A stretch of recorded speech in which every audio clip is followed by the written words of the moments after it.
Hey everybody, this is Mike with the One Stop Co-op Shop, and I recently did a video, if you didn't see it, with Seth from Board Game Unlocked, where we ranked our top 10 boss battlers. And I thought that I might as well expand that and talk about my top 24. And actually, these are all 24 games that, by the definition I'm about to share, count as boss battlers. So this is all of them. I'm going to have a separate Patreon video where I talk about 11 games that didn't quite make the cut because of their definition, not because of their quality. And also in that Patreon video, I'm going to talk about some aspects of boss battlers like best story or best hero variety and tell you my favorite game from the list for each of those. But this one is just a straight up ranking, my personal preference, the games I like the most or least. And it's not really about whether they're the best boss battler or not, but just about whether they're the best game overall that includes boss battling. And finally, before I get into the list, let's talk about my definition. Some people might disagree with this, but this is what I'm working with.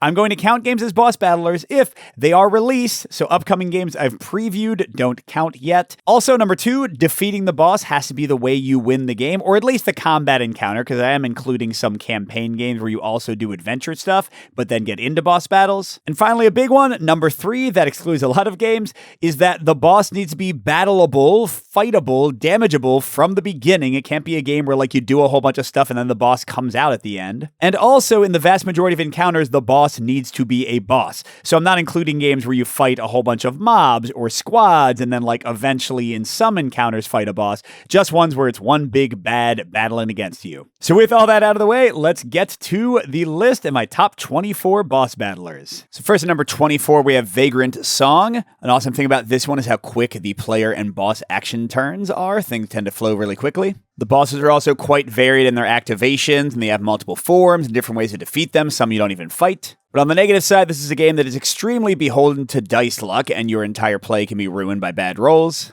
And the campaign is quite linear, and for my taste, overstays its welcome. Next at 23 is Wraith the Giants. One of the great things about this one are the card combos and how you build this action row that creates bigger and bigger powerful attacks. And the nice use of traversal mechanics combined with boss attacks to make you want to move to different spots and avoid certain effects. But a reason to avoid Wraith the Giants is the balance in the game, especially with the later Wraiths. You can stun lock the bosses and do kind of silly things. It is not very challenging without house rules. And also the 4 different bosses, the thing you're here to see in a boss battler, aren't as varied as I would like. Next at 22 is the Unmatched Adventures series. Great things about this are the components and the storage solution. It's just really nice miniatures, nice components, and they all go in the box extremely well. And also how straightforward and easy to teach the gameplay is. This is one you can get your kids playing very simply. But reasons you might want to avoid this game are card draw. You can get locked out of having many cards and to spend a lot of turns redrawing. It's pretty frustrating. And also the card luck, especially when you attack the enemies, whether or not you do any damage can be really out of your hands. Next at 21 is the Monster Hunter World series, and the first great thing about this one is the simple stamina card system that gives you cool card combos and gives your characters different attacks to try out. And it's also a much more accessible game than a lot of these other giant miniature games like Aeon, Trespass, Odyssey, or the like. But on the negative side, the game's attempt at story, such as it is, and the hunting is pretty lackluster, as is the crafting system and how your characters level up over time. Moving on to number 20, we've got Adventure Tactics. One of the great things about this one is the simple card play on your turn, but also how you can save cards and build up equipment and combos. And of course, the JRPG leveling system inspired by games like Final Fantasy Tactics with the job system. It's awesome. But on the negative side, we've got the boss activations and the very empty terrain of the tiles. They just kind of move around randomly, and you got to deal with that. And the overall campaign and story is very light on anything interesting and also tries to have branching, but it's really awkward and doesn't work that well. Next at 19 is Townsfolk Tussle. One of the great things here is the variety in bosses. They have different versions at each level and an entire unique scenario for each one at the end. And also the huge variety in items you can get for your characters and the crazy builds you can put together to battle those bosses. But big negatives here are the potential for lost actions. Events and bosses will often make you miss your entire turn and not be able to do anything useful. And locked in with that is the randomness and the tactical limitations. It's hard to tell what the bosses are going to do, and they might just run away from you and stuff. Moving on to 18, it's DANTE Inferno. One of the great things about this one are the height levels of the terrain and how you can use it in combat. And the interesting adventure phases with choose your own adventure mechanics and really cool exploration. One of the negatives is the dice-based combat and how a bad roll can get even worse because of the fumble mechanic, and the sometimes grindy feel of battling the bosses, especially some of them that just have really frustrating defenses. Next at number 17 is Kinfire Chronicles. This one has a fun campaign with great organization and a really cool ending story. It also has a great cooperative card play system where you can use cards for your own actions or to boost others. But on the negative side, it has one of the most swingy initiative systems I've ever seen, especially if you play at higher player counts. And also, while the leveling eventually gets really interesting, for the first several hours of the game, it's pretty anemic. Next to number 16 is the game that probably most of you thought of when you heard the term Boss Battler, Kingdom Death Monster. One of the great things here is the emergent storyline, the crazy events that can happen, how it can lead to awesome upgrades and penalties, and of course, the amazing enemy activation system and reactions when you hit them that has been imitated by so many other games. But a terrible thing is how lucky the game can be and how your favorite characters can just get murdered by a bad die roll. And how crazy expensive the game is, and if you don't like building miniatures, going through all of that, it's just a beast to get into. Next at 15 is Encounters Shattered Wastes. One of the best things about this one is how it models a JRPG party with all these interesting class combos and abilities you can put together with cool builds to fight the bosses. And then also the bosses themselves are really varied and interesting with multiple forms and abilities to face off against. But on the negative side, the core loop of the game where you have to go through the boss's stamina to stagger them and only then can you actually damage them, and if you mistime it, you'll waste tons of turn, can be a little frustrating. And the dice luck in the game plus the card draw luck for the enemies can be pretty swingy at times. Next, number 14 is Primal the Awakening. One of the great things here is the incredible card combos you can pull off, chaining cards together to do insane damage. And also the very unique behavior system where each of the bosses will react to you in real time and the actions you do. And you have to really carefully consider and strategize what you want to do and in what order. But on the negative side, the exact same reaction system can be really hard to track, and it's very easy to miss triggers and forget things. And also the campaign and story, such as it is really ho-hum, tries to throw in these mysteries that don't matter that much. It just doesn't feel like a great aspect of the game. Next at 13 is Final Girl, and shout out again to Seth for suggesting this one, because I didn't even think of it. One of the great things here is the emergent storyline, all the wacky things that can come out from the events and the locations and everything. And the great modularity if you buy several sets of mixing and matching your favorite horror villains and your locations and all that stuff. But on the negative side, you're going to have mostly the same actions every game and be doing somewhat the same things. There is some rinse and repeat feel here. And also, this game is pretty notorious for dice luck and swinginess. You need to be ready for some chaos and not necessarily be attached to winning when you play it. Next, number 12 is Aeon Trespass Odyssey.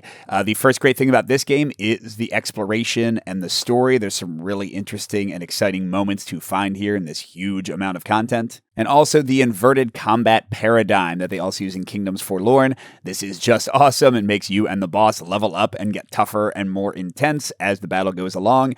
Keeps things exciting throughout. But on the negative side, the actual journeying and adventuring around of the Argo in the campaign can be a little boring sometimes because not that much matters a lot. And also, while the boss activations and variety is great, sometimes it's very hard to keep track of all the keywords and special effects, especially as you get into later tiers and later parts of the campaign. Next at number 11, just outside the top 10, is Marvel Champions. One of the great things about this is the core card play. You play cards by discarding other cards from your hands. Really great tactical choices there. And also there's excellent variety between the characters, especially if you get into deck construction and buy a whole bunch of it, then the possibilities are pretty much endless. But on the negative side, this can be a game that really grinds to a halt and takes a long time with higher player counts. I don't much recommend it for more than 1 to 2. And also the randomness of the enemy draws and the challenge level at higher difficulty levels and kind of the frustration of some of the later scenarios can be a little bit annoying at times. Next at number 10 is another big miniature campaign game, Oathsworn.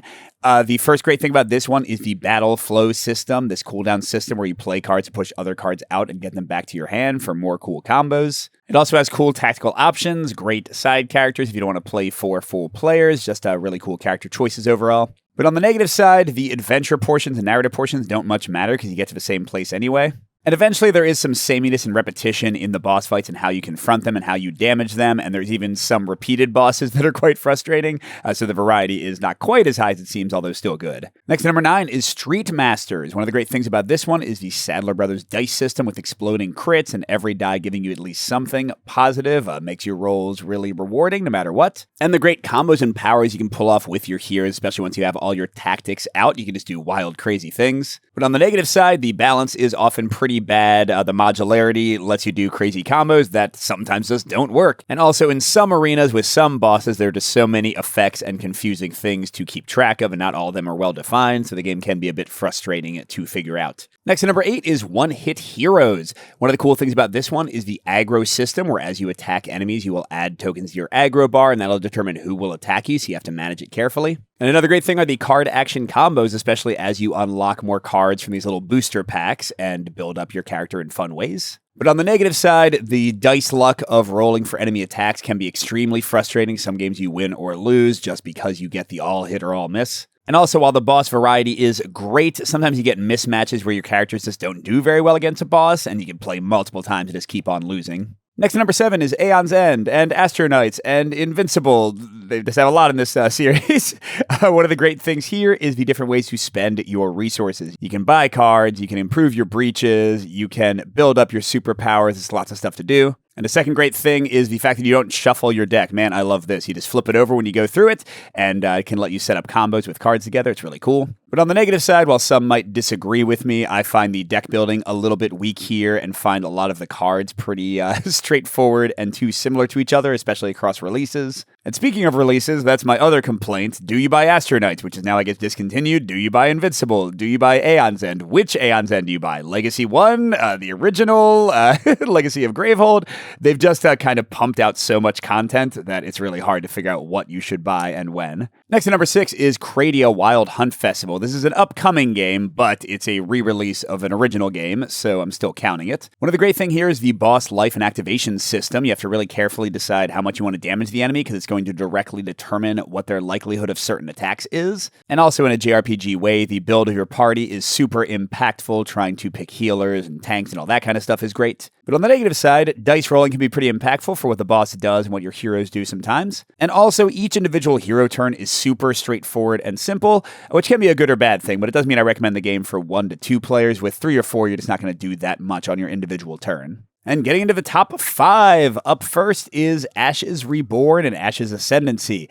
This one is great if you like tons of different player decks and build options, even if you want to get into deck construction, although I don't. I just use the precons. A ton to explore here in this Magic the Gathering style game. And also the core mechanic of combining card play with dice, and dice being your resource to play your cards, but also having their own special powers is super unique and fun. But on the negative side, this is another one where the number of releases is kind of intense because at this point, the only thing you can easily get is Ashes Ascendancy, and I honestly think that's the weakest release so far for solo co-op. But then if you want to go back and get other things, I think there's going to be a print-on-demand option, but we'll see how that works out. And then also, this is a game, unless you're playing at the highest difficulty, where sometimes you can just save up units and murder everybody and win very quickly. So the difficulty in kind of finding the right one, the right balance for different matchups, can be a little swingy. Next at number 4 is Leviathan Wilds, which is kind of a boss battler because you are battling bosses and destroying crystals on them, and even if in the end they don't die. The first great thing here is how incredibly varied the Leviathans are in their activation cards and their unique mechanics in just the maps of walking around them. And also the really fun action card system, especially using support abilities to help other climbers out in real time whenever they need it. Love that cooperation. But on the negative side, while there is variety in card draws and such, when you're playing the same Leviathan, you are just moving up the same map and destroying the same crystals, so it can be a little repetitive. And also, while I love combining classes and characters to create unique player combinations, some of them just aren't as cool. Really looking at you here, gambler. Next, all the way up at number 3 is the most recent game on this list,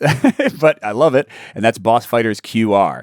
One of the great things here is the incredible cooperation between players. You have to really carefully figure out what order to play your cards in, who's going to attack the boss in which ways, who's going to heal whom, who's going to block for who. Just tons of table talk needed to play this one well. And also the boss variety is so cool, and with the app, there's a lot of mystery in how the bosses activate, so you'll kind of discover as you go, just really neat mechanics throughout the campaign. But on the negative side, at least for some people, this is a game that uses an app, and you have to scan QR codes on cards, so some people are just going to not like that naturally. And also a minor complaint that some bosses really shut you down or curse you a lot, and it can be a little bit frustrating to play against them, but that, again, is pretty minor. And now we are getting to some of my favorite games of all time, boss battler or no, because number 2 is Bullet. Bullet Heart, Bullet Star, whatever you want to do. One of the great things about Bullet is the incredible pattern play and how tactically genius you have to be sometimes to move these tiles around to set up your combos and patterns. And also the huge variety in characters. Even if you just get Bullet Heart or Bullet Star, you're getting 8 full characters, and every single one of them also has a boss side with totally unique activations and effects.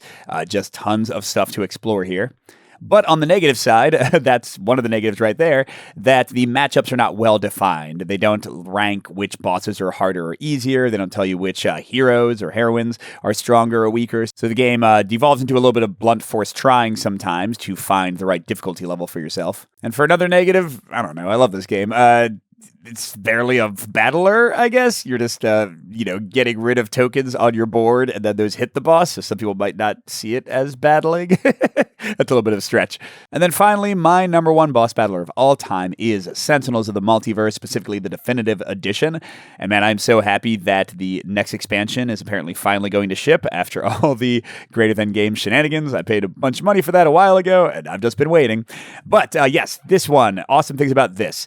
First of all, the incredible modularity. So you've got the different bosses, each with their own unique deck and mechanics. But then you mix that with unique environments that change things up even more, and unique characters that change things up even more, and you can even have these scenarios and challenge modes they've added in, just so many ways to play. And then also another great thing is the hero variety and how they level up as they play out their ongoing cards, and if you can get your combos going, you just do the craziest stuff. Although, hey, the bosses are doing the same thing. They're trying to get their combos going too, and kind of that race is the core tension of the game. But on the negative side, and while this is better with the Definitive Edition, it is still a problem. The game can be pretty mathy. Like if you get a lot of +1 damage or -1 damage or guard effects, it can be hard to figure out what's going on. And then also there can just be so many triggers, kind of like I mentioned with Street Masters recently. The kind of thing where this card makes that thing happen, or at the beginning of a turn you have to resolve 3 different effects. Just keeping track of it all and not missing anything, it can be a challenge. But there you go, everybody. My top 24 boss battlers, basically every game that fits my criteria that I've ever played, unless I forgot one. Let me know if there's any excellent ones I didn't talk about, or any things that you disagree with in this list in terms of positives and negatives. And again, if you're a patron, go check the bonus video. I'll talk about 10 of these games in greater depth for one specific thing that I think they're best in class for. And I'll talk about 11 games that didn't make the list but are still great, but aren't quite boss battlers by my criteria. Good gaming, everyone, and I'll see you at the next stop.